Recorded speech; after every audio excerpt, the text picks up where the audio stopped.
Muted. Welcome everybody. Today we're going to walk through the loan pool portal, and the goal of today's training is really to serve as a live demonstration of the portal, how to start a file from reservation all the way through underwriting and scheduling the closing. We won't really cover program rules. The goal at this point is really to walk through how to utilize the portal to submit a loan file.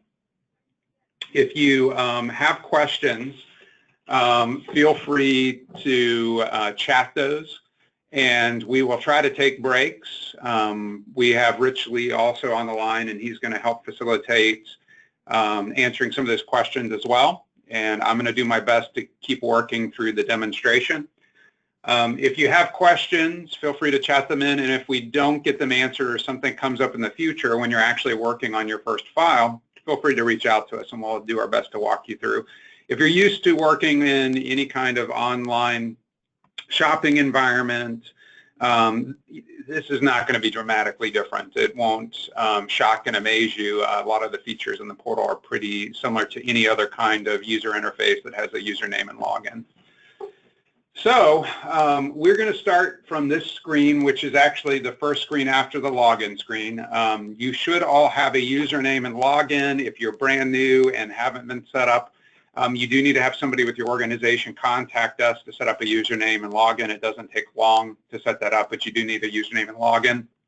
I will point out that we can see your username, but within the agency we have no access to your password. So should you ever forget those, we can reset the passwords, but we cannot tell you what they are because we cannot see them.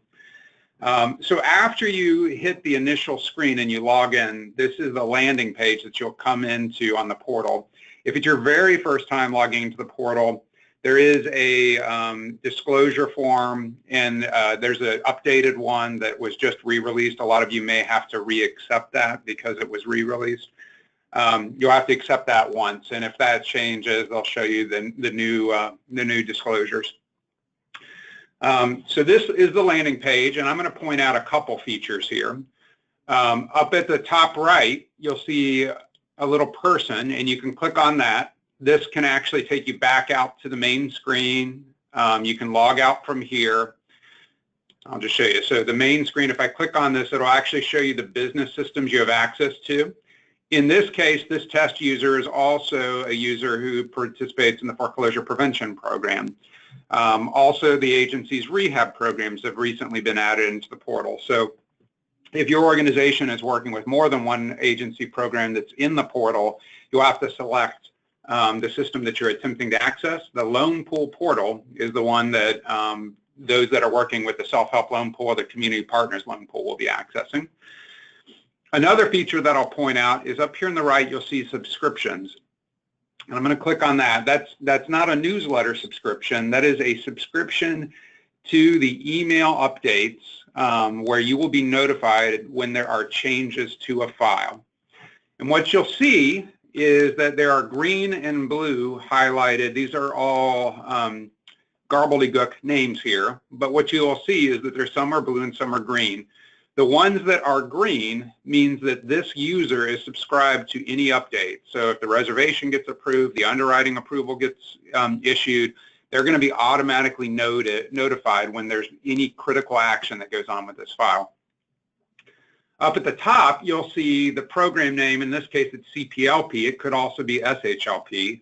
And it says 2017, and the year is highlighted as green. What that means is every file that started in that program year, this user is going to get notified for. If, say, I changed my mind and on the 2016 year, which is now currently passed, you could click on that and highlight it as green, and you will see, oh, now the whole year of 2016 is going to be in the subscription. You can also click on it again and bring it back out. Blue means you're not going to get updates. So depending on the role that you have, if you're backing somebody up or you're the primary contact, you can use this to sort of facilitate who gets notified within your organization. Obviously, if you're the sole contact for the organization that's going to be using the portal, you will be the only one subscribed. If you start a file, so if you are the one who starts the reservation, you will automatically be subscribed. And by default, you will be the subscribed contact. You actually have to assign that to another user if you want to be off that list.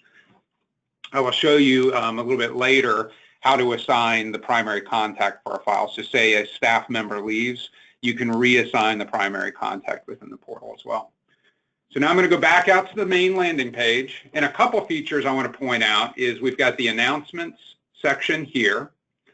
Right now there's no announcements in this test version of the portal, but if you log into the real version, there's several announcements there. You click on the announcements, you can see a short, very short version of the message. You can click on those and they'll expand. You can cycle through the list of them at the bottom, going previous and next. It'll show you the most recent 3 announcements currently.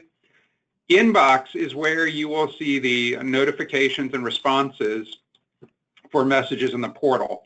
And what I will say is the inbox is where messages that have not been opened previously live. The moment you have opened those messages, they go back and they are tied to the message queue with the particular file that they were sent regarding.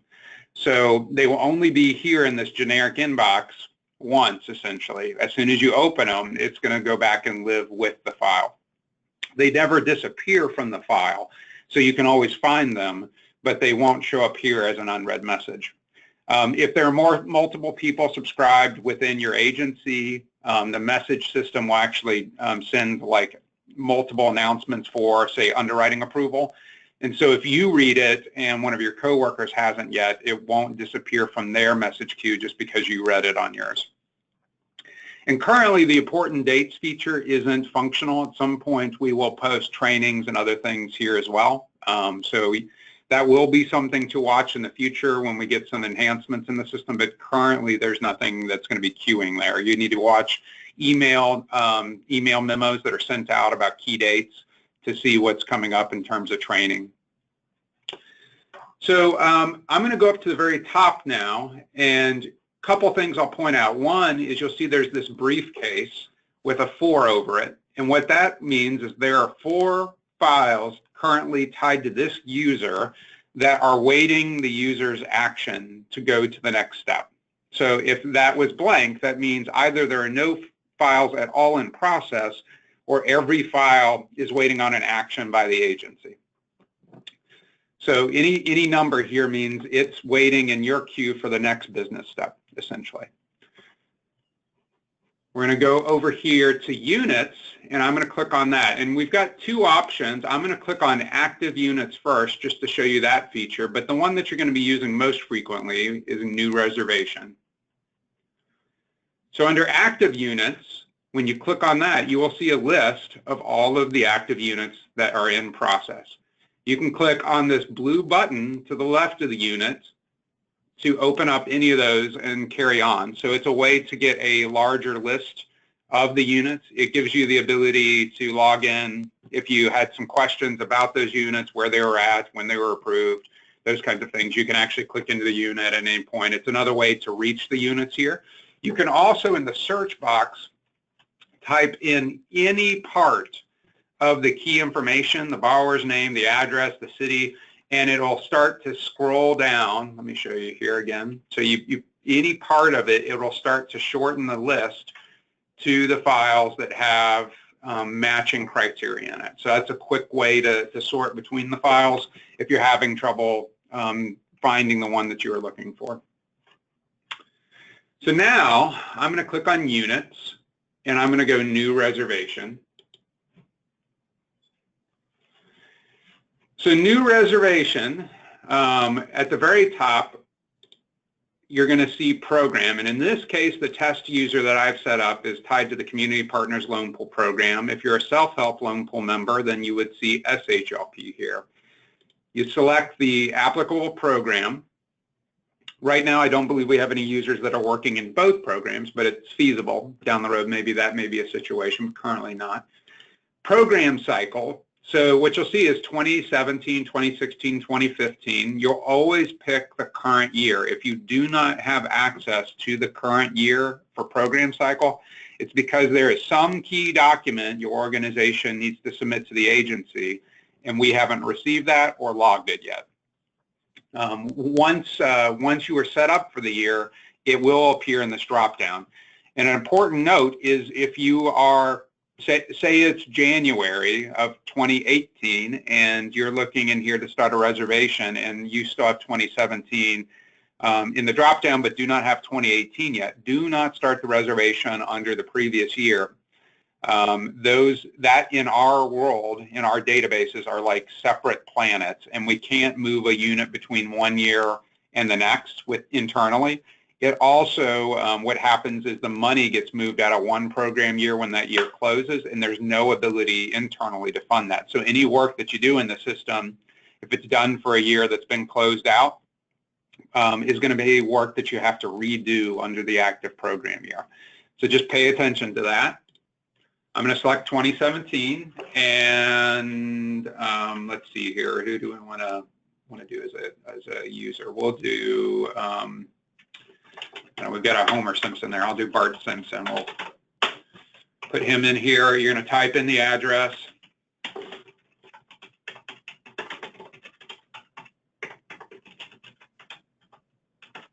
And what you'll notice is that there are fields with asterisks next to them, these red asterisks. Each one of those are required to even start a reservation. So if you don't have a property address and you don't have a borrower's name, you can't start one.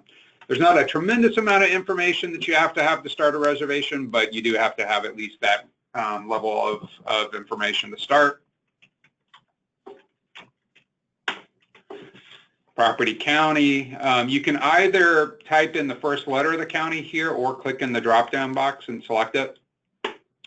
Funding package. So this is probably the one piece of information that's most key. So depending on the program that you're in, you'll have a couple options here, and just make sure that you select the funding package that you mean. Standard means that you are accessing a typical loan under that program. You also might be requesting some of the energy efficiency money or the green building money in addition to the loan, and that still would be called standard. The other options are usually when only the energy money is being requested, only the green money and energy money, only the IDA money. With SHLP, we have that second mortgage program. So unless you are specifically doing something that isn't the main program, you will generally select standard. And then hit next. Site name it simply means the neighborhood, or the community. It has to do with where the property is actually located. You can start typing in a name, and what you'll see is that the system will populate neighborhoods that have been set up before. So if it shows up again, just select one that's in the drop-down box. Make sure before you select one that you don't create an unneeded duplicate entry by a slightly different version of the same neighborhood.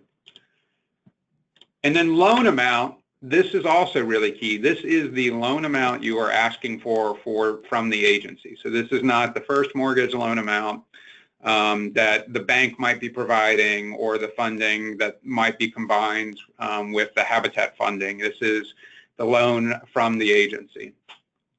And so in this case, we're going to say $30,000, and we're going to hit save.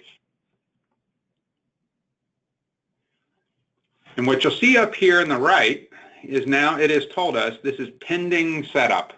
So we do not have a completed reservation. We have the start, the shell of a reservation, but this hasn't been submitted yet to the agency to review to hold the loan pool funding. Over here on your menu, you'll see a dashboard, and you'll see a variety of numbers next to fields. And if it's a field where we know there is information that is still required for that step in the process, it will automatically populate the number. You can mouse over these and see, oh, here's the information that's required still. If there is a question, it may be that we haven't reached that business step yet, or it may be, like in the case of co-borrower, the system doesn't know if there's a co-borrower. And so you're going to have to give us that information. And so the system won't automatically reject a reservation if you missed adding the co-borrower because it doesn't know that there is one. And so it's up to you to verify that that's something that needs to be in. You'll also see general information, a reminder about the loan amount. You can change this later, it's possible. The assigned contact here is the test user that we created, and the date reserved, so it's not been reserved, the date approved, and closing date. We don't have any of those things right now, so they're all blank. Near the top right, I'm going to point out here next to unit settings, under this little gear, if, for instance, this test user left, I can actually go into this file and reassign another contact from the organization to be the primary contact, and then you hit save. Okay, so at this point, we're going to jump into the file, and we're going to click on borrower. And at a borrower, it tells us there are 11 fields that are required that we're still missing. The best thing to do is just to start in the top right here where there's a pencil, click on that pencil, and work your way down. So date of birth,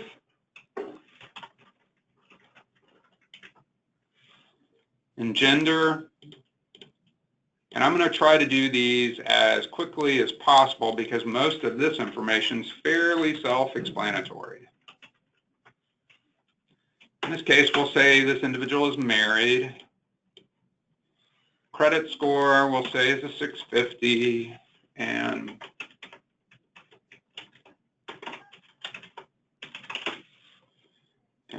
let's see, we'll hit save.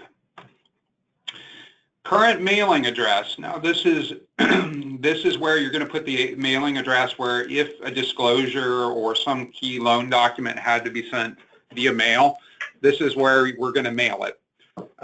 The system also requires an email address, and if at all possible, this should be the borrower's email address. If the agency ever has any disclosures to be sent out, we always attempt to do it by email first. It's much easier for us to manage it that way, and so the system is going to require an email address. We only use the mailing address for loan documents as a backup if there's no way to get an email to the user. Okay, so mailing address, we'll say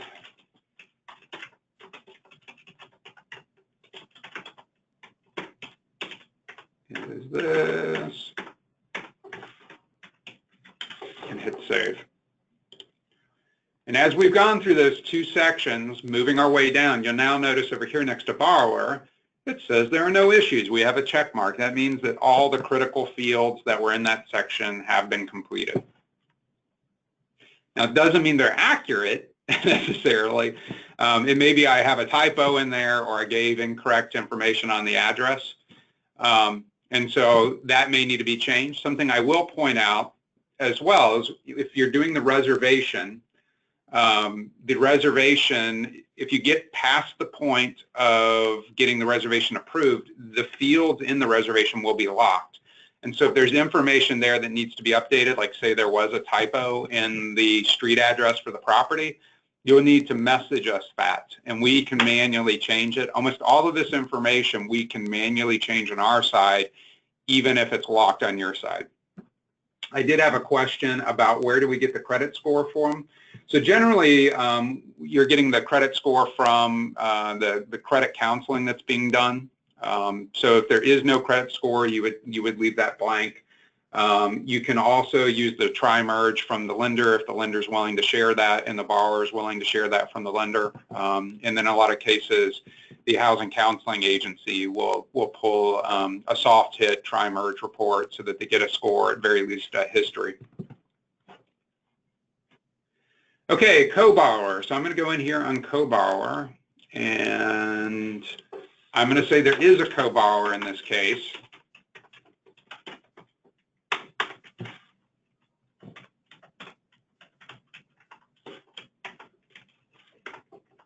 And again, I'm squeezing through this pretty quick because I am going to pretend that you guys can fill out basic information about the demographics.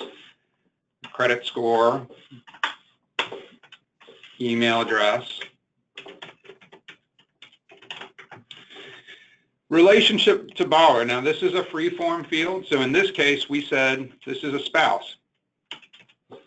One feature I'll point out just below is you have the ability, if for instance that the spouse is not going to be on the promissory note. They are not going to be receiving the loan at all. You can exclude them from the loan application by saying yes. By default, it's going to be no. And this really only applies to a spousal relationship where the spouse may need to sign the deed of trust, or very likely will need to sign the deed of trust, even if they're not on the promissory note. And so by selecting yes, it's letting our legal team know that they will not be on the promissory note and also excluded from the qualifying income, but they will need to sign the deed of trust. We're going to say no in this case because that's going to be the most typical situation, and I'm going to hit save. So you'll see it still says, hey, there's 4 things left under co-borrower. So I'm going to go down. We still need to add current mailing address. I'm going to hit pencil. So you have the option under the co-borrower to say, hey, I want to use the borrower's mailing address, and it has the assumption that they're currently co-occupying a property together. That's an option. You can also add in a separate mailing address if they're not currently occupying a property together, and then hit save. So now we have the information for borrower, we have the information for co-borrower, and we're going to continue to work our way down. So property, we'll click on. And a couple things I'll point out is, first off, we're going to look at this map. And this map is going to attempt to mark where the property is. Well, if this is an address that doesn't exist anywhere in Google's database, it's going to put us in the middle of the ocean. So if that's not correct, you're going to click the pencil up here. And what you can do is actually mouse in and zoom in. And put the arrow wherever the property is by clicking on the map. So I just double clicked right there and said, oh, that's where it's at. And I'm going to hit save. And you'll see, hey, it's updated there. Just above a place called Grease Outlet. Sounds delicious. And so what the system will actually do is it will save this address, the latitude, longitude, and it actually allows the agency to pull reports. If we ever have to do special mapping for HUD, we can do it based on where that arrow is if it has trouble finding the physical address in the system. We're going to continue down to the bottom and click on the pencil. So unit status, this is fairly self-explanatory, but you're going to select the option that applies. So we're going to say in this case, hey, they're buying a new home. And the year it's built is 2017. Number of bathrooms, 3 bathrooms. You can select the number of bedrooms and bathrooms. We'll say 3 bedrooms rather, and we'll do 2.5 baths. And let's see, I don't know, we'll say this one is 1,500 square feet and a lot size, and this is in square feet, we'll say of 10,000. Condition at closing, so this is where if it's an existing unit, you may have to provide a little more information, but we're going to say it's newly constructed. And condition at closing comment. So this is so we know, hey, you know, say you selected one of these other things for existing. You can put in more detail. It helps inform the underwriter what documentation may be coming with the file. So if there's something unique, like if a gut rehab, things were taken down to stud, you can put that in as a condition comment. You can say the seller's making all the repairs, whatever the case is. In this case, we're just going to say it's a new unit. But it gives you a little bit of a free-form field to communicate to the underwriter so that they know better what kind of documentation to expect. And then dwelling type, we got single-family, condo, manufactured home, townhouse, co-op, and we're going to do single-family detached. I'm going to hit save.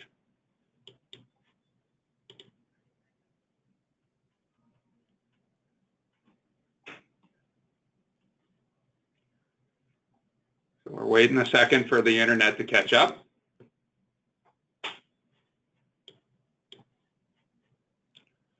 Assuming I didn't just blow it up.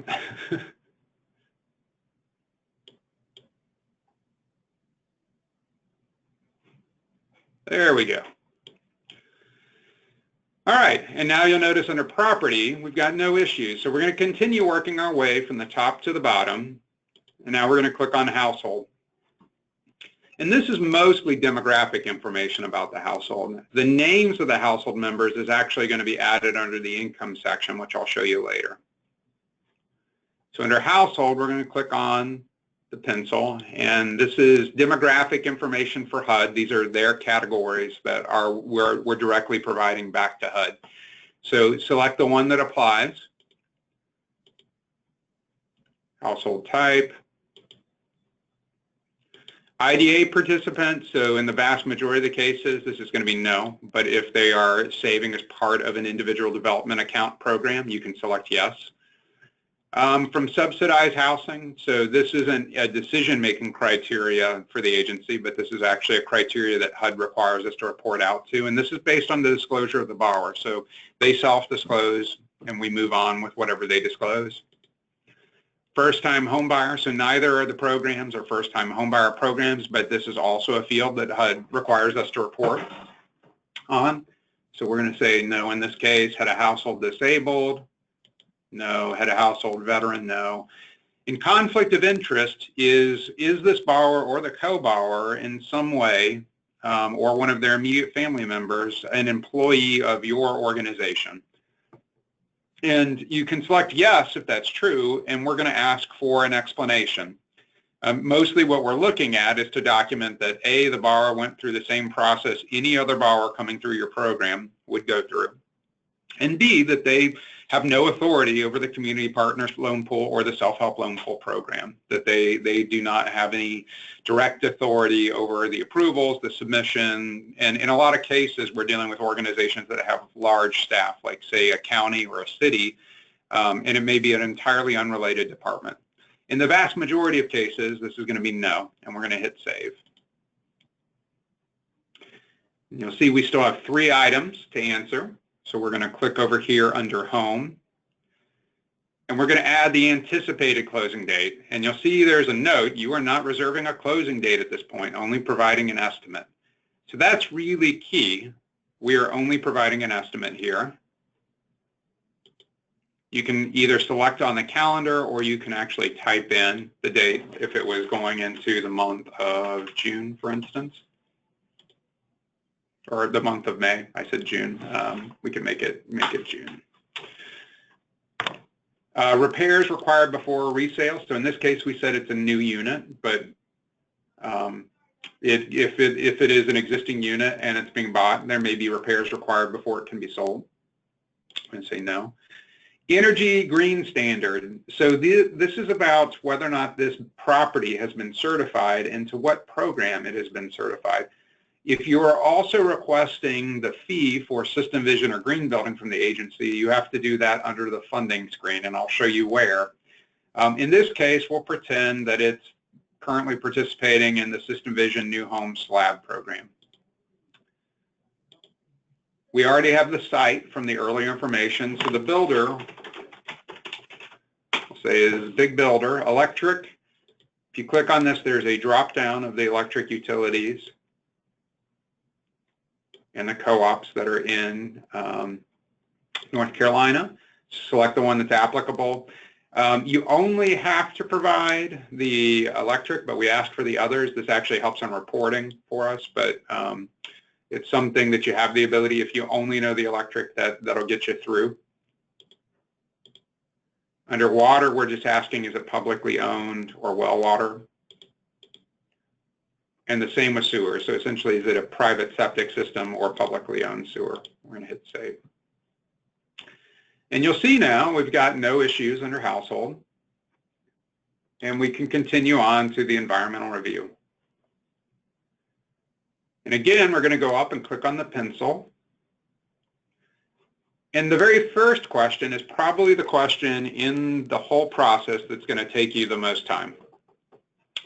Couple things I'll point out is if this property address exists in the FIRS, the Flood Management Data System, you can click here, right where I highlighted, and it is going to attempt to find that address. if it exists. Now, I made up an address, and so zoom out here. I know for a fact that the address that I picked doesn't exist. So what the system has a tendency to do is it'll give you one of three responses. One, it'll say address not found. Two, it'll put a dot in the middle of the city that is not the actual address. And so you actually have to look in here and go, wait, is this the street that they're on?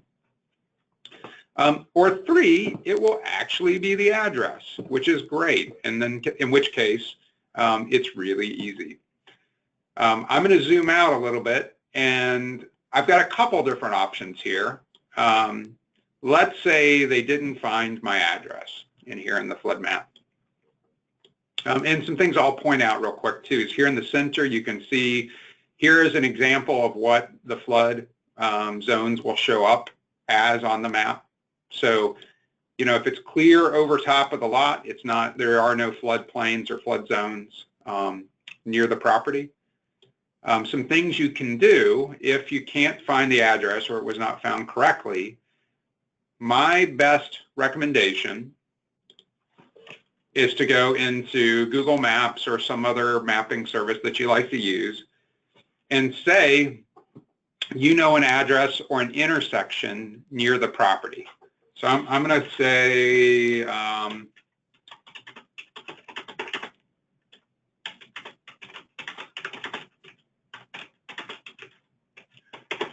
Foxwood Drive and Old Lead Mine Road here.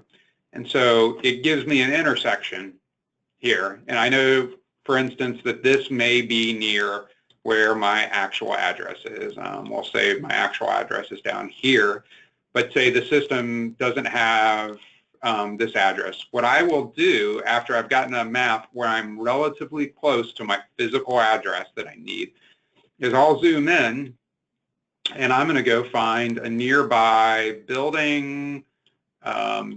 I'll go over this direction and see, okay, here's a Food Lion. And Google Maps is going to give me the address for the Food Lion here. And I know that Food Lion is definitely going to be in the flood mapping system because it's been there for more than a year. Typically, anything that's been there more than about 6 months, it will be in the mapping system. And then you can actually go in and type in the address into the flood mapping system directly, either from the main screen, or if we were back on this map screen, I can open up the magnifying glass and type it in here as well. I'm going to take out the unit number just to make sure it doesn't confuse the system. And I can close this. And look, here it found this address that's nearby the address that I actually wanted to find. Now I'm going to scroll over from where the system found it, and I'm going to pick, I don't know, we're going to say the actual address, maybe this one here.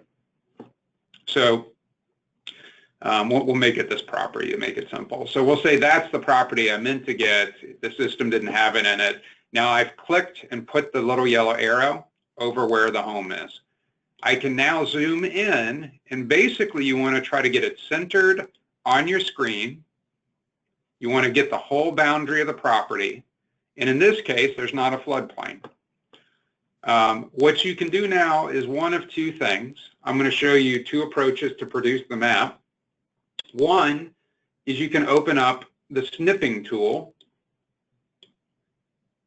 here, which is a tool built into Microsoft Windows. I'm sure Apple has an equivalent.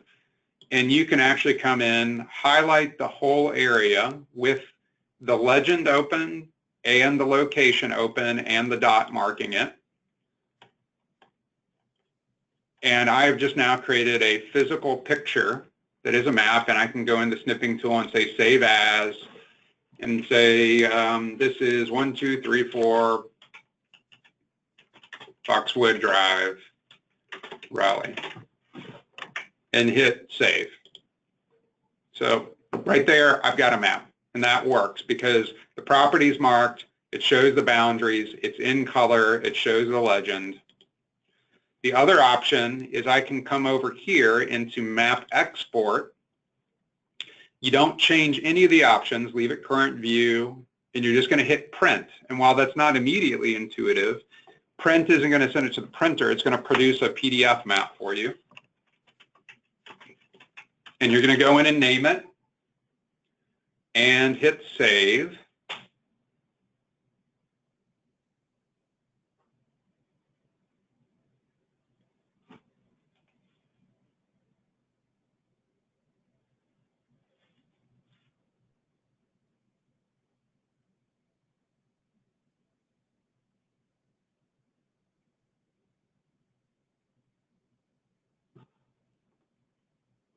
Okay, and now the map is up.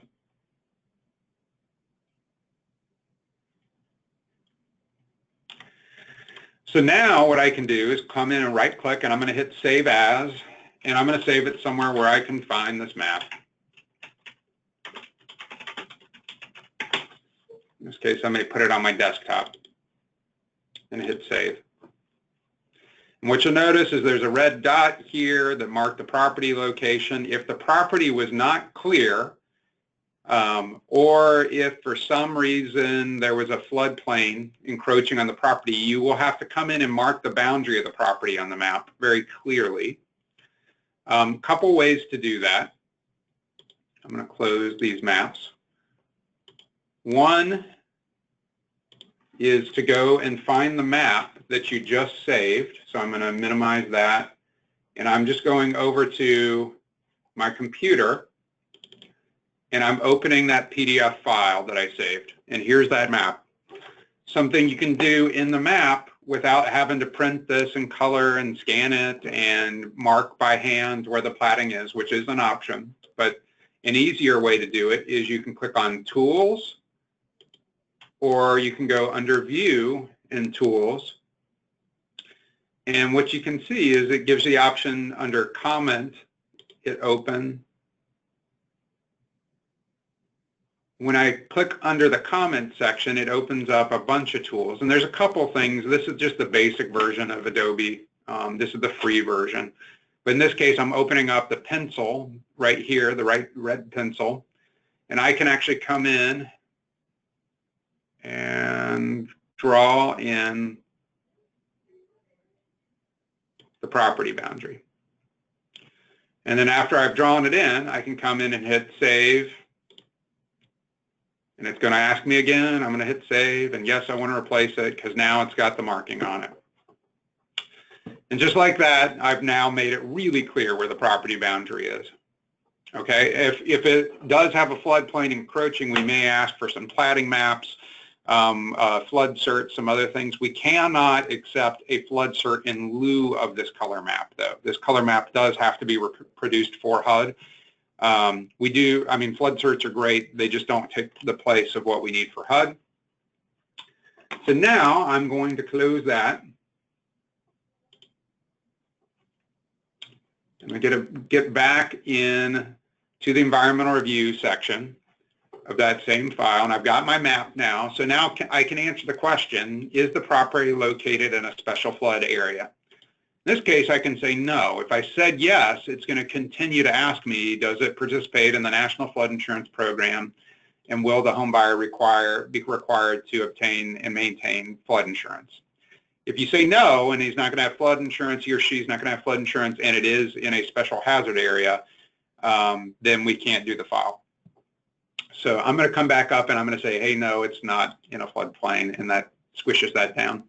Coastal Barrier Resources Act. So if you're in a coastal county, you can click on this and figure out where the coastal barrier resources are, and you will have to upload a map if you are near the coast. It's easy to get the map. In my experience, the coastal barrier protection zones are very near the coast. Like, you have to be able to dip your toes in the sand typically to be in their area, but which generally excludes the home buyers we assist, but it is something that has to be documented. So we're going to say, no, it's not. And then the airport runway clear zones, what you're going to have to do, and this is a simple way to do it, is you can go in to the same Google map that we were in. I didn't want that to happen. Here, let's go back. apparently it wanted to show us Food Lion's beer section, which is, I'm sure, great, but that wasn't what I was attempting to do. And we're going to go in and mark the property. So here's our property that we said we were at. I'm going to zoom out and find the nearest airport.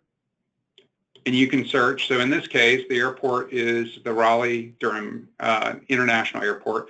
And you're going to find the nearest point on the airport, so the sort of the nearest runway. And it's actually pretty cool that you can sort of get a visual sense of that. You're going to right-click and say measure distance. So we got one there, and we're going to come back over to where we clicked. And you can sort of move this around if you need to get it right where the point is, and we could do it where this arrow is here. And it's going to tell me, hey, it's 6.64 miles. So that's well outside of the area that we need. You can produce a map from here if desired to document and do the snipping tool, come in and say, hey, I'll go ahead and do it just so we can show what it's like. Airport map for 1234 Foxwood Drive, and I'm going to save that on the desktop. Where we require a map, sorry, I'm getting back to the original screen here, is if that distance is 2.84 miles or 0.47 miles of a civilian airport. So in a military airport, it's got a much wider circle. So say that you're in Fayetteville, that would really apply there. In Jacksonville, different areas where they may have a military airport. A civilian airport, it only has to be, you've got the 0.47 miles. In this case, we can say, is the property within that range? It is not. If it is within that range, we're actually looking very specifically to get a report from the airport, and they will tell you if the property is in their clear zone. Basically, and you can see here, if the property is within 2 to 4 miles, please go ahead and upload the map that you produced so that we can show that it wasn't within the 2.84, 0.47. If it's within it, you're going to have to upload the map as well as contact the airport to show whether or not the property is in the clear zone. Finally, we're going to say the report is prepared by, and the date. And we're going to say it was today, and hit save. Okay, so we answered the questions, we produced our maps. We're going to have to upload those maps, so it's important that we remember where we saved them. And then under the funding section, there's only 2 questions that have to be answered to start a reservation. It'll actually tell you here, at least 1 mortgage is required, sales price is required. So we have to enter in both those things.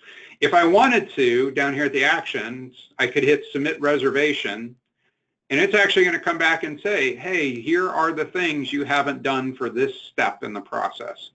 So it's telling me I have to enter in at least 1 mortgage, I have to enter in a sales price, and I have to enter in a flood map. I can update mortgage, sales price, and even flood map later on, but it has to be in there to be able to submit the reservation. So I'm going to click under funding, and first thing I'm going to do is click on the blue pencil again, and I'm going to enter in the sales price. So in this case, and it's telling me up here the sales price limit is $224 for Wake County. It's going to change based on the county that you're in, so you need to pay attention to that. I'm going to say it's a $180,000 home. Sales contract date, we'll say, was Monday of this week. Appraised value. So I may not have the appraised value at this point, frankly. If I don't, I can add that later.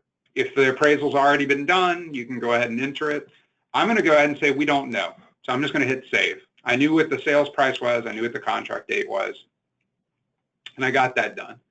So now I'm going to go down to mortgages, and I'm going to click on the green plus to add a mortgage. And in this case, I'm going to add a first mortgage.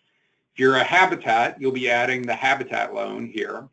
If you're a CPLP member, you're going to be adding the bank's loan, whatever they're applied for. So we're going to say, I don't know, this is Fairway Mortgage. And their loan product type, you'll see the different types here. If you're a Habitat, doing a Habitat first, it would be Habitat for Humanity. Otherwise, the vast majority of them are going to be the NC Home Advantage first for CPLP. And we'll say, I don't know, we've got 180,000 and we asked for 30,000 for CPLP. So we'll say, I don't know, we got $140,000 first mortgage coming, interest rate of 3.5, term, and this is in months, not years. It's important that you get it in months, not years. We'll say it's 360 months. If you put, like in this case I said 30, the system will treat it as a 30-month term, not 30-year. Amortizing type. So almost always, unless this is a forgiving loan, deferred loan, it's going to be fully amortizing. Fixed payment means it's some other payment schedule that will not fully amortize the loan on a traditional schedule. There may be a balloon at the end. So otherwise, you're just going to select fully amortizing. And then you're going to come in and select mortgage type. We've got Habitat for Humanity. If it's a Habitat loan, in this case, we're going to say, hey, this is a conventional loan. And frankly, we may not know a whole lot more in detail. We may have the estimated principal and interest, and so we could put that in. I don't know, we'll say, hey, that is going to be $600 a month. We may not have property taxes or anything else. So right now we can hit save. And it may ask me for the loan officer right now. It is not. So we're okay. So we insert enough to go ahead and submit the reservation other than adding the flood map. Something I will point out is you can complete more information at this point, but as you complete additional information, both on the income section and the funding section, the portal is going to ask you for the support documents for whatever additional information you provide. So if you don't have the supporting documents for whatever you're adding, it's best not to add it until you're ready to provide those. Otherwise, you won't be able to submit the reservation without the underwriting document that may accompany the information you just provided. Something I will point out at the very bottom, you'll see NCHFA fees and grants. And if you are doing System Vision or some other program that's got a different fee or grant, and you're going to request that, you have to come down here and select it. And I'm going to hit, hey, we said it was a new home slab. We're going to hit save. And it adds it in. You'll see down here. So now I've requested that fee. If you do not do this step, the system will think that you are not asking for that fee. You may be telling us that the property was certified, but it's going to assume you were telling us that for informational purposes, not because you were requesting funding.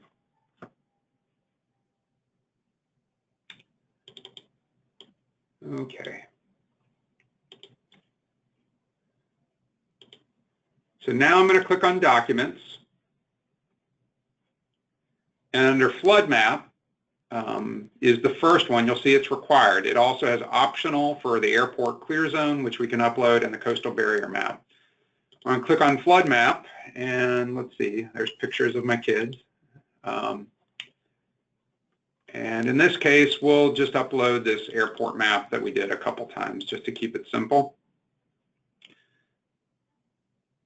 So we just uploaded that map, and you'll see, hey, it's there. I can click on the eyeball if I want to see what I uploaded. If for some reason I uploaded the wrong document, I can click on the three dots, the orange dots again, and upload another document over top of this if I uploaded the wrong document.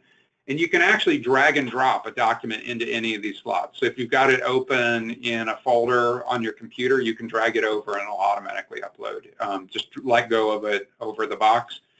On the airport runway zone, we're going to click on that and upload that document. And then we don't have a coastal barrier map, and it's optional. So we uploaded those two documents. And what I can do is hit refresh. And you'll see, hey, we got all the documents that are required for the reservation. So now I can come down below under Actions and hit Submit Reservation. It's going to take me to this screen, and now you'll see everything is green, where we had those red notes before. Now there are no red notes. So we can hit Submit, and the system, one more time, is going to ask me, wait, are you sure this is what you want to submit? So it's their last chance to edit the reservation information. If you thought there was an error, you can hit OK. And now that has gone in, and you'll say, hey, your reservation has been submitted for review. And up here in the top, it says Submitted. So now I am actually going to go into our portal on our side with the agency accesses. And I'm going to quickly approve the reservation here. You don't need to know any of this other than this is what we have to do in the background. So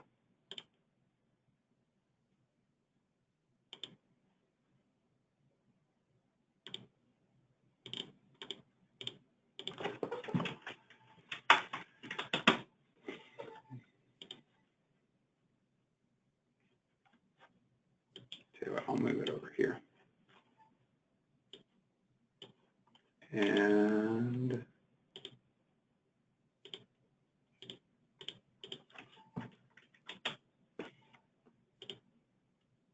I'm adding the member fee and the system vision fee.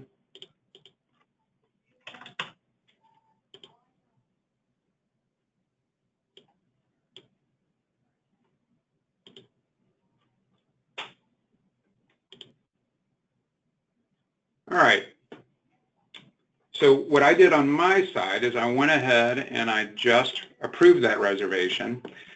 Because we're actively logged in right now, it's still showing this file is just submitted. If, say, I would have just gotten an email that the reservation had been accepted. So what you'll see now, if I go out to the main screen, hey, your reservation has been accepted. Next step is to complete and submit the underwriting package for review.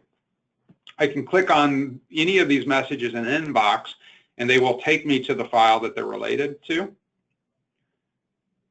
Something I'll point out now is we have this messages section at the bottom below documents.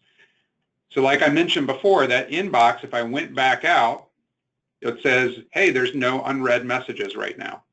You'll see that. So if I went back out a second time, I'm not going to see that there's a message there. What I'm going to have to do is find the file. And I can see here are the messages that are under this particular file. There's my accepted message.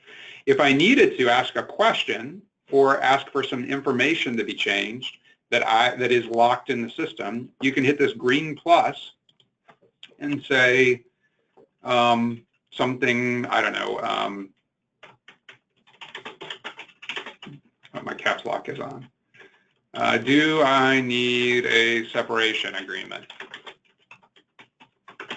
You want the subject to be as detailed as possible, and then down here you're going to explain the situation, borrower, and I'm just going to leave it blank there. So there, you would type in a full email, and then you hit save, and that message is going to be sent to us internally to respond to. If you get a response, it's going to show back up in that inbox, and you can dialogue whichever staff member is currently responding to the file. It's important that the subject is understandable because we have a lot of different staff members checking that inbox queue, and by making it detailed, it lets us know which staff member should respond. Okay, so now we're going to go back into the funding screen, and you'll notice before I do that, that you got little lock symbols now over several of these fields that were related to reservation. So again, if I needed to change that, I'm going to have to send a message at this point. I'm going to jump right into the funding section.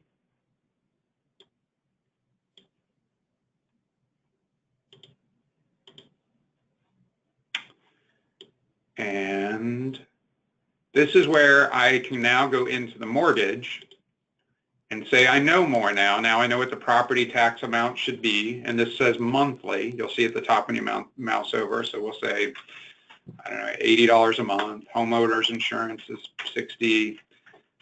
We'll say they have no PMI, so we're going to leave that blank. HOA dues, we'll see blank.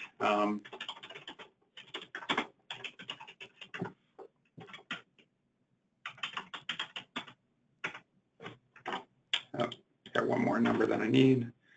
Loan officer's email.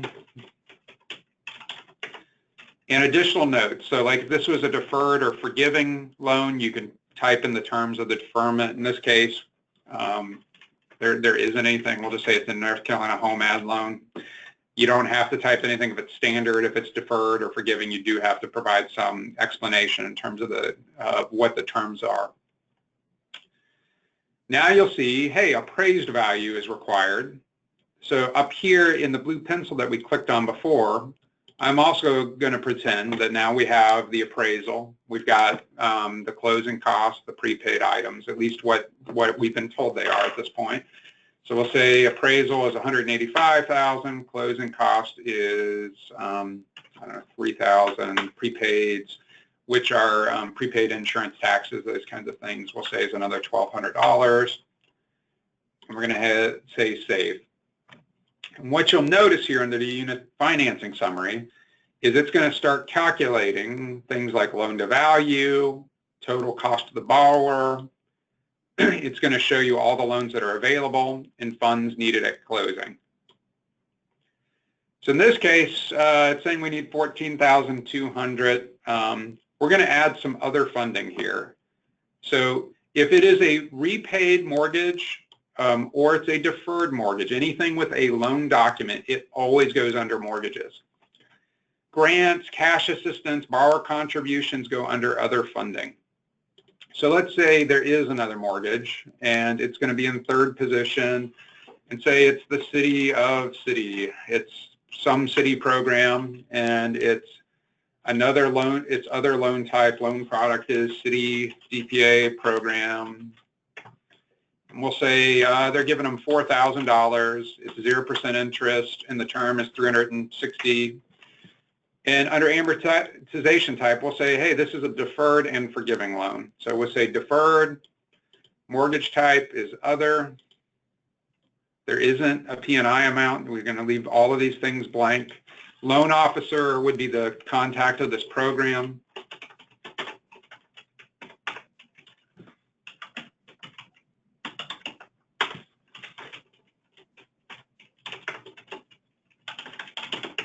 And then additional notes, this is where we would say, hey, this forgives, we'll say at year 30, just to make it simple. At end of year 30, and then hit save. Oh, it does ask us for the P&I amount, and we'll put in 0 and hit save.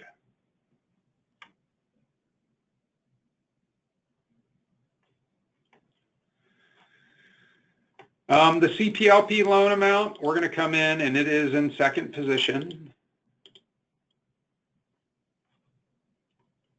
And now you're starting to see a funding picture emerge here. It says funds needed at closing. So another thing we can do is we can come in under borrow, under other funding, and add, like, say, the borrower contribution. We'll say, I don't know, $5,000.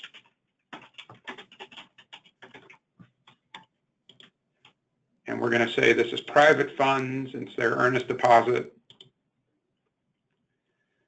And funds needed closing is $5,200. We'll come in under other funding, and we'll say, hey, the seller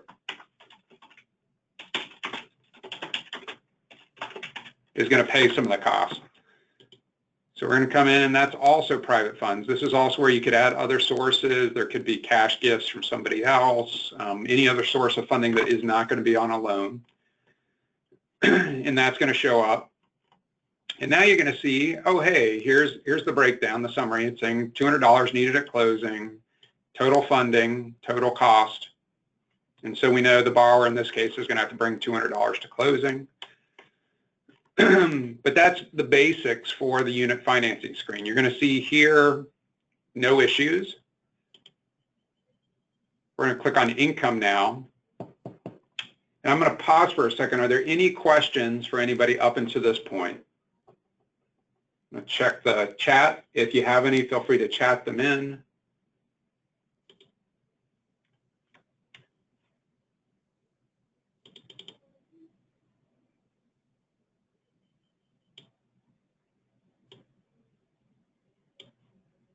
Okay, I am seeing so far that you guys seem to be tracking, or you're playing, you know, Facebook games. So hopefully you're tracking with me here.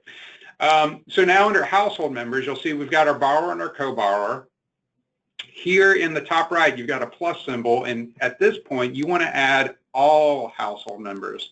Just please enter all household members. This is important because the income limits are going to be populated based on this. This is also what we report out to HUD. So we'll say we've got Child Simpson here, and date of birth is 1/1/2017. It's a dependent under the age of 18. You can select the kind of household member type, 18 years old and older, under 18, or a full-time dependent student. And let's say, I don't know, we'll say Marge Simpson is living with the family.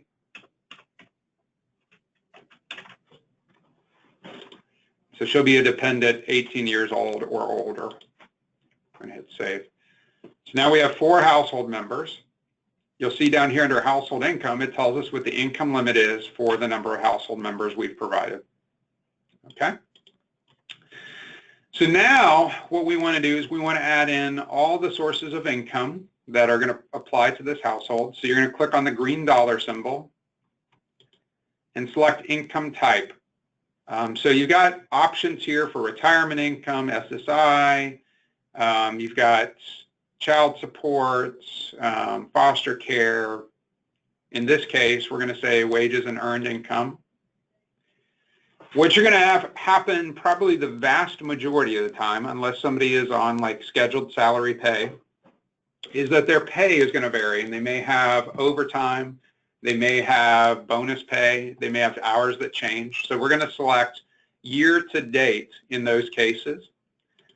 And the best thing I can recommend is, say that you, we're in April right now. So let's say you have income, you have the W-2 from last year for the job that they worked, and you have the year to date through April of this year. I recommend pulling out a calculator and adding in the year-to-date income based on the most recent pay stub that you have and the previous year income, and put in the total here. So let's pretend, I don't know, last year they made $35,000, and year-to-date they have made 12. So we'll say $47,000 up until this point. And the beginning date, we're going to say, hey, the beginning date is January 1st, 2016. We'll say that they started the year last year with that income. And we'll say that, let's say the pay stub covers through April 15th, 2017. So it runs through the Saturday of last week. And this is where you can say something about the job. I don't know, we'll say this is Best Buy. It helps the underwriter match up the job with the income documentation, and then hit save. And what you'll see is, even though we said, hey, they're making quite a bit more money, because we put in the longer time period, it annualized the income. So this is what it would be annualized over a year based on the total of the previous year and the year-to-date income. We could also say, hey, Marge Simpson is getting SSI income, and it's a monthly award, and her monthly award is $400. We're going to hit save.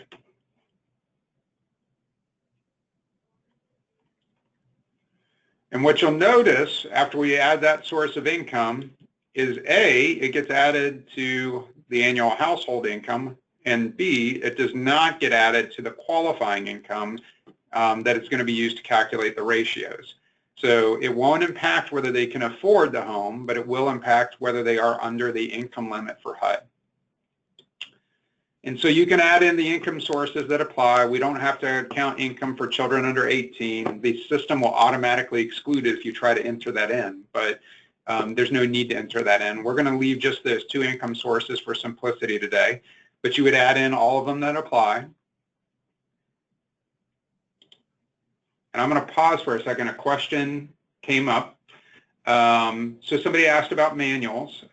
We do have manuals that walk through this. It's actually a training PowerPoint that is loaded on the website. It walks through this in sort of painstaking detail with a lot of pictures. So that is available on the website under Forms and Resources. And then Hal asks, can you determine sales price at reservation phase when you have no appraisal? And can you enter in approximate amount and edit it after the appraisal is done? Yes, you can. That is an editable field. It is under the funding page. So if that changes later on, you can update the sales price based on appraisal.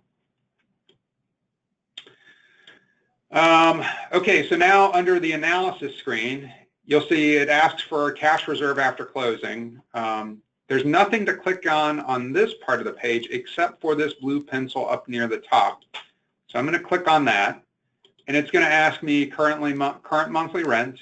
So if they aren't renting currently and there isn't one, you leave this blank. If they are currently renting, you would say, hey, it is, I don't know, $450 a month. Cash reserve after closing, this does have to be at least $1. Lots more is great. We love for there to be 60 to 90 days of pay as a reserve after closing, or of expenses rather. But it has to be at least $1. We're going to come in and I don't know, we'll say they've got $2,000 in a cash reserve. Other monthly debts. So this is a total. This does not break down in detail, and this is where you need to do some analysis of the household. These are installment debts and reoccurring debts, not utilities, but things like credit card payments, minimum credit card payments, college loans, those kinds of things. And so you'll add in the total of the monthly debts here. So we'll say, hey, they've got $200, and we'll say that's a car payment. Monthly housing subsidy. So if they are receiving a housing choice voucher or a mortgage credit certificate, something that would impact they're essentially getting some cash assistance to help them buy the home, you would enter in the total of the monthly housing subsidy. Leave this blank if they are not getting anything.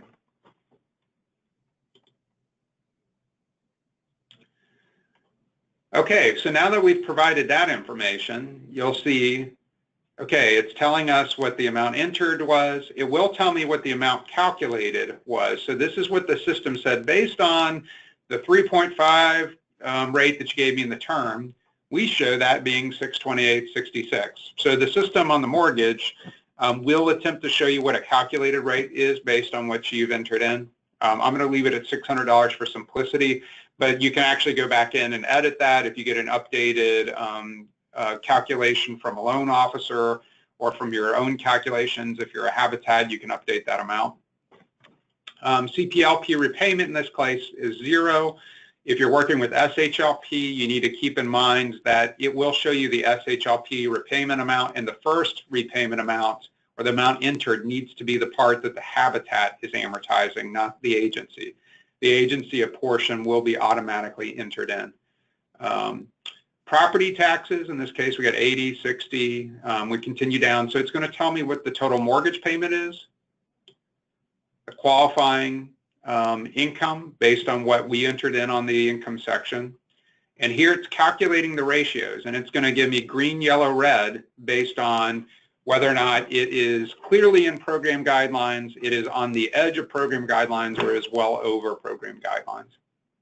It's also going to show the total monthly debt, which is including the installment debt I entered in, and there it's going to calculate the back-end ratio based on what the total monthly debt is.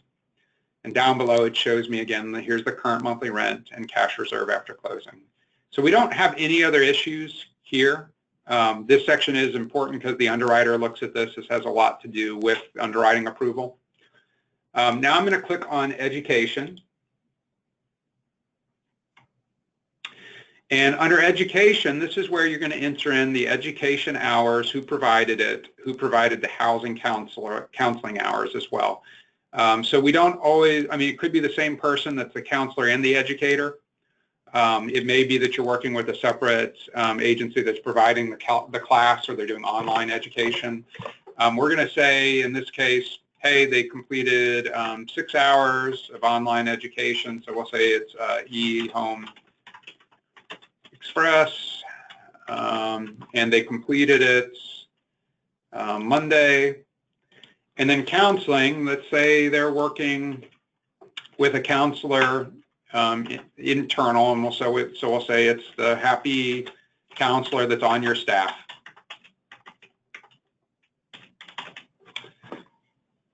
So the total of these currently have to be at least 8 hours. We're going to hit save. And now we've completed the education section. We're going to continue to work our way down, and you'll see closing attorney is required. Under this section, the first thing that you're going to do is click on the pencil. It is important to try to search for the attorney. This is not the paralegal, but the attorney in this list. We try to not create duplicate entries for the same attorney. So what you're going to start to do is start to type in part of the name. We'll see here.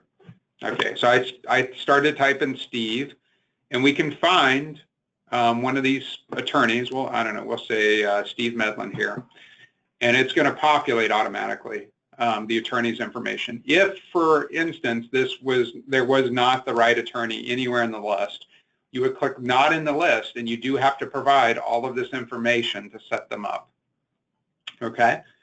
So check if some of this information is in error, say they moved offices, please send us a message and say, hey, the attorney is still in business, they're not at this address anymore, here's their current information. So now I'm going to hit save, and now I've selected the closing attorney. The closing contact, 99.9% of the time, is going to be the paralegal. So you're going to put in the paralegal's name and their phone number and their email,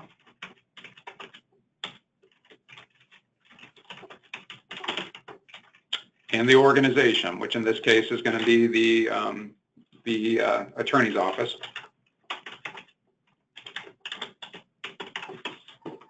And hit save. So what's going to happen is when we send out the pre-closing instructions and the other instructions related to this file, we're going to send it to both the attorney and the paralegal that you provided to us. So it's important we get both of those. A lot of times the paralegal winds up being the one that responds to the email, so it's important that we have an accurate paralegal, but we do copy both. And you'll notice we are now in the documents section, and we've got a couple documents to upload. We've worked our way through the rest of the portal. Here into the document section, you're going to see there's several that are required and some that are optional. In this case, the CO is saying optional, and it's not technically optional because we do not require the CO. It's optional because it will allow you to submit the underwriting package without having the CO in hand.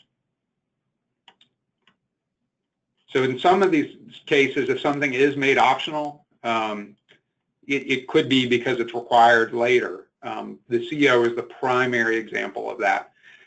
Something else I will point out is 3 of these forms have a blue pre-filled template available next to it. So if you have started at the top of the portal and worked your way through completing each section, you have given us enough information to automatically fill out these forms. If you skip sections and you try to generate the forms will generate with blanks or with gobbledygook calculations in it that don't make any sense because the information wasn't provided above. So make sure you don't generate these templates until it's complete. One other point I will make is if key information like the address changes or the sales price changes or the borrower changes, you're going to need to regenerate these forms and have them signed the second time if one of those key pieces of information have changed. So I'm going to click on the pre-filled template is available. I won't do it on all of these, but I'm going to give you a chance to see how this works. So what the system did is it created a PDF that can be printed, signed, and scanned. And you'll see it has pulled in the name, co-borrower's name, the address, the organization. It's got in here the loan amount they're asking for from the agency. It's got in here the term, the interest. It's got in here the sales price and the county with the sales price limit. So it's got in all the information that we have been provided thus far. So this is going to be signed by the co-borrower and the borrower, if there is a co-borrower, and then scanned and uploaded. The same information, or the same process rather, is going to be required for the borrower affidavit. The borrower affidavit is really based on the information that you've provided. So things like homebuyer education and the number of children that you've entered in and whether or not you said that child support was coming in as income, their marital status, and finally, just some certifications that say, hey, we understand our responsibilities if flood insurance is required.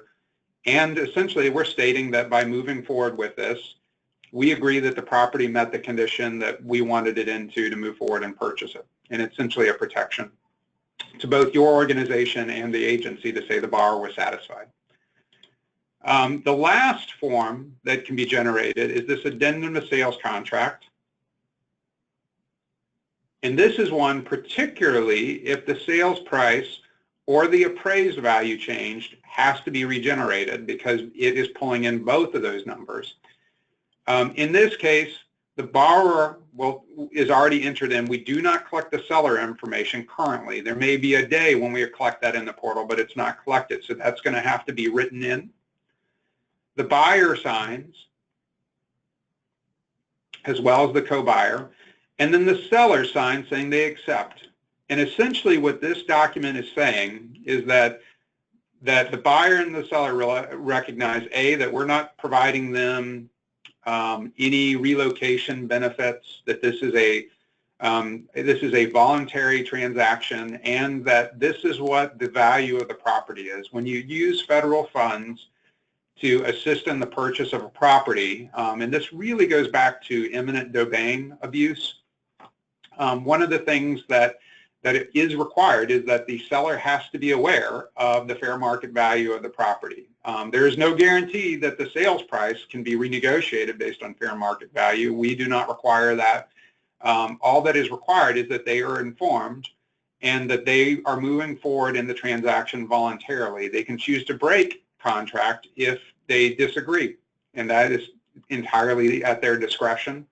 If the seller is a builder, the builder needs to sign this as well per an audit that we had with HUD. So that's what this document is essentially saying, is it's a voluntary transaction. This is what the property is worth. There is no protection that's being offered in terms of relocation, and that the seller will not come back later on and say, hey, you guys used government money to hide the value of my property, and I felt like I got a poor deal. So those are the three forms, and the only three forms that are generated in the portal. Everything else is going to be documentation related to the purchase of the property. So we've got the appraisal, and we've got the sales contract and the education certificate. The pay stubs are based on the information that you uploaded in the system. So for every set of income that you said there was in the household, it's going to ask for the related information. If this was an existing property, this is going to ask for the inspections that are needed. If it was a property that was built before 1978, it's going to ask for the lead-based paint documentation and the disclosure and the risk assessment. So based on the information you have given us, the portal is going to attempt to require all the documentation that we know is required. What you can do is up here under documents, you can always add a document. And this may be where there is some key document that we have no idea about based on the information that you've provided. You can add a letter of explanation, for instance. You can add divorce decree or separation papers. a death certificate. There are things that you can add to clarify the situation with the household if you know it's something that the system is not asking you for, but the underwriter will ask you for. Okay?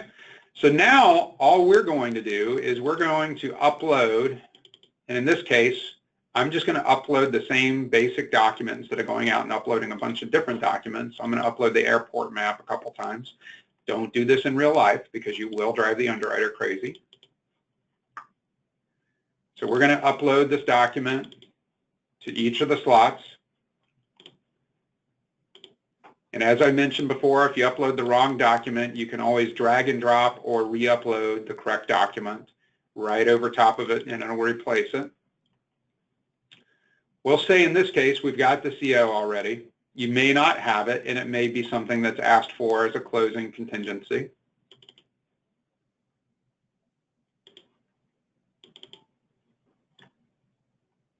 We do have to have the CO on new properties, though, before the home closes. For existing properties, we have to have the home inspection and the minimum property standard inspection. Okay, so now we have uploaded the documents to each of the slots. And if I refresh this, it's going to say, hey, there's no issues. So again, I'm going to go to the bottom, and I get the option to submit the underwriting package. If I had missed anything, this would give me the messages in red and say, hey, you forgot this. I can hit submit, and again, it's going to come back and tell me, hey, are you sure you're ready to submit this? I'm going to say, yes, I am. So now the underwriting package has gone into the agency for review. And you can't see this, but I'm pulling it up on the other screen. And I'm going to quickly approve this file. So the underwriter on our side is going to go through the file, and they have to go document by document and review each one of them.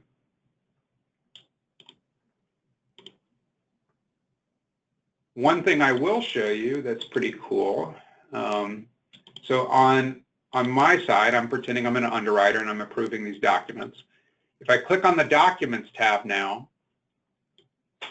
on the file that's in the portal, you can actually see next to each document, it will tell you the date that it was reviewed and approved. And you'll see right now I've gotten through the borrower affidavit, but I have not done the property appraisal. And so you can actually live see the approval of each document as the underwriter has reviewed them.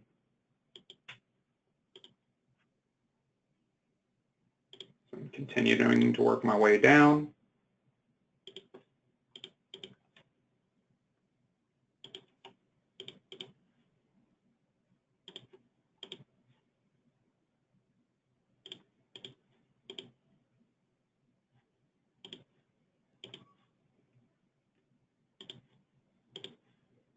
I'm getting close to the bottom now.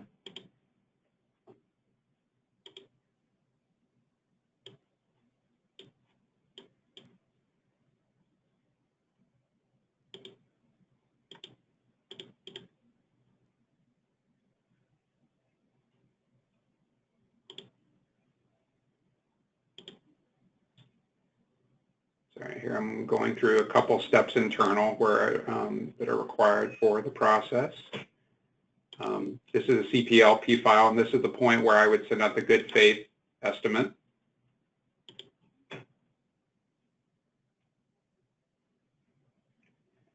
So the system is helping me do that. I'm confirming that I sent the good faith estimate to the email address that was provided. So something I could do now as an underwriter is say there was a document that I noticed, and in this case, we'll pretend it's a divorce decree or separation paper.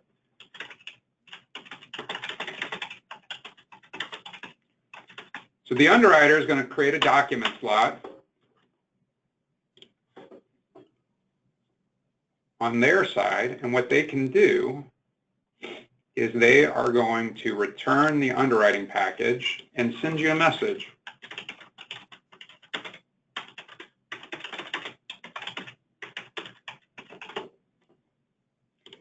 And they're going to send a nice, clear message. In this case, I'm going to send something very short. And so what would have happened is if you were subscribed to this file, is you would have just gotten a message that said underwriting package returned. And in this case, I said, what is up with the divorce? So there's a message here, but what you'll notice that's more important is I have added a document down here at the bottom for the divorce decree. It says it's required. So in this case, for me to proceed, I'm going to have to upload the divorce decree or the separation documents. I have to upload some document there. It also could be something like updated pay stubs, the VOE, something like that. So I'm going to upload that document. And now again, I'm going to go to submit underwriting package, hit submit, and it's going to ask me one more time again, are you sure you want to submit? I'm going to say okay. And so what has just happened is that file went back to the underwriter, and they can review the document that you added and say that that was correct, that was the last thing that they needed.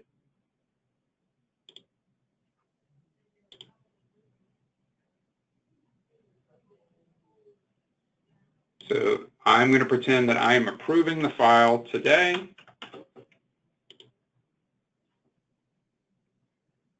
And now if I go back out to the main page, I can see that this file has been approved. I would have also received a message saying there was action that occurred with the file. So it's an underwriting conditional approval. I can click on it and see which file that they're talking about. And you'll notice up here in the top right, it says this file is approved. So this is a fully approved file. So the only action I have left now in this file is down here under Submit Closing Date. Hopefully everybody can see that. So I'm going to click on Submit Closing Date, and something's going to populate. You'll see here the unit financing summary comes back up. And this is particularly important because the information that is here is what we are going to review when it comes to reviewing the final closing disclosures. So the information that's provided here, we're assuming is accurate, that the sales price is accurate, that the closing costs, the prepaid items, except for small amounts with the prepaids and the closing costs, we hold as particularly the loans. We look very carefully at the loans, the lien positions, the sales price, the appraised value. If you're looking at this and you're going, oh, hey, wait, the sales price changed, you have the ability here to update underwriting, and it will open up the underwriting section again for you. It's going to send it back through underwriting. It will hold all of the approvals that you have already gotten for the documents, but it will allow you to update critical information like the amounts, sales price, for instance, or the loan amount that you're requesting from the agency. Say that changed. This is what you would have to do to edit that. And again, if you change something related to our funding, the sales price, a borrower that is not going to be part of the household, some of those you may have to message us because it may be locked in the system, but it's also important to regenerate those documents to sign. Now what I can do is look at the confirmed closing date. Well, because the date I provided was clearly okay, it's going to show, hey, here's the closing date. I can go in and update and say I was going to try to rush and close in April. And I try to type in the 27th. Well, you'll see here the 27th isn't available, and that's because I'm not allowing the 6 business days that are required. If the agency is closed, if the 6 business days aren't there, you will see that it is grayed out. This lighter color tells me that's not available. So based on the information I have on this calendar, the 28th is the earliest date I can select for a closing.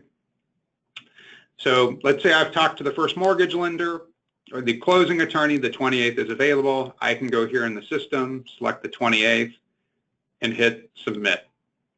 And once again, it's going to ask, hey, are you sure the date's correct, that all the other information's correct? It's important that, like I had said before, that the loan amounts and the other things are correct, because if you schedule the closing and one of those key pieces of information has changed, we have to pull it back out of the closing queue. And so it starts that 6 days over again. If something's minor, like a fee or a prepaid changes, just shoot us a message. If the closing date gets moved back, not forward typically, unless it was scheduled for well beyond the 6 days, you can send a message in the system that the closing date has been moved later. So I'm going to hit OK, and you'll see it tells me, hey, your closing date has been scheduled for 4/28. The file is approved. So at this point, there's nothing else for me to do with that file other than wait for the closing to occur. There's nothing else that's going to be provided to the agency unless for some reason it gets kicked out of the closing queue because there was a significant error in the funding.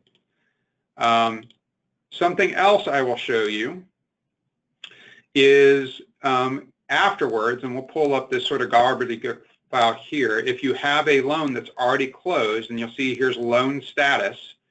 If I click on this one that's already closed, a new piece of information pops up at the bottom that says post-closing documents. I can click on that, and it will show you every document that's required post-closing. So in a lot of cases, the attorney's providing these, but it might be something like System Vision if it's a System Vision unit, whether or not it's been received by the agency and the date it was approved. So if you're waiting for funding to be dispersed by the agency for the member fee or one of the other fees, you can actually log in after closing and see exactly what documentation has been submitted and what has been reviewed and approved. So that, my friends, is the Loan Pool Portal in a nutshell. At this point, I am going to turn back to questions or to the chat and see what else may be out there. Does anybody else have other questions that I can answer while we are together today?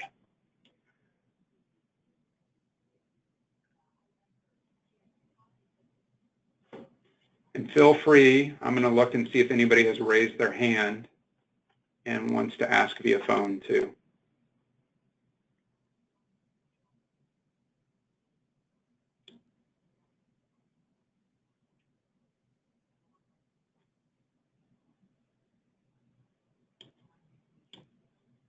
All right. Scrolling down. It appears that we have answered all the questions. I will attempt to record this webinar and upload it to the resource page on both the CPLP website and the SHLP website. The web page is devoted to both of those under nchfa.com. There's also the screenshot version of the trainings that are out there have a walkthrough of the portal itself with screenshots. And feel free to go out, download that at any point at your leisure, and you can review that. You can share it with other staff in your agency or your organization. At this point, I'm going to wrap up and say thank you, everyone, for participating today. Certainly feel free to give us a call or shoot us an email if you have questions as you are starting your first file or your first file in a while in the portal. We want to do our best to help you have a successful experience with it, so certainly feel free to contact us. We appreciate your partnership, and I hope you have a great rest of your day.